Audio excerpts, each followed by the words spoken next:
नमस्कार, आपण पाहत आहात एल्गार न्यूज महाराष्ट्र। आरग मिरज रस्त्याचे काम प्रगतीपथावर आहे। हे काम सुरू असतानाच प्रशासनाच्या वतीने या मार्गावर एकेरी वाहतूक सुरू करण्यात आली आहे। मात्र नियोजन शून्य पद्धतीने सुरू करण्यात आलेल्या या एकेरी वाहतूक मार्गामुळे सध्या प्रवासी वाहनधारक आणि शाळकरी विद्यार्थ्यांना मोठ्या अडचणींचा सामना करावा लागत आहे।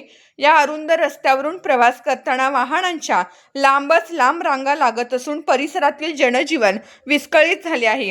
सध्या सुरू असलेला हा एकेरी वाहतूक मार्ग अत्यंत अरुंद असल्याने यावरून मोठ्या बसेस, अवजड ट्रॅक्टर आणि व्यावसायिक ट्रक यांना प्रवास करताना मोठी कसरत करावी लागत आहे। समोरून येणाऱ्या मोठ्या वाहनांना बाजू देण्यासाठी पुरेशी जागा उपलब्ध नसल्यामुळे दोन्ही बाजूंची वाहने समोरासमोर अडकून पडत आहेत। यामुळे दिवसातून अनेक वेळा या मार्गावर तीव्र वाहतूक कोंडी निर्माण होत आहे। या वाहतूक कोंडीचा सर्वाधिक फटका शाळकरी मुले आणि महाविद्यालयीन विद्यार्थ्यांना बसत आहे। शाळा आणि कॉलेजच्या बसेस तसेच विद्यार्थ्यांना घेऊन जाणारी इतर वाहने या कोंडीत तासनतास अडकून पडत आहेत। त्यामुळे विद्यार्थ्यांना वेळेवर शाळेत पोहोचता येत नाही। पर्यायाने त्यांच्या शैक्षणिक नुकसानीला सामोरे जावे लागत आहे। दुसरीकडे मिरज आणि सांगलीच्या दिशेने नोकरी, व्यवसाय किंवा उपचारासाठी जाणाऱ्या रुग्णांना आणि प्रवाशांनाही या कोंडीचा मोठा त्रास सहन करावा लागत आहे।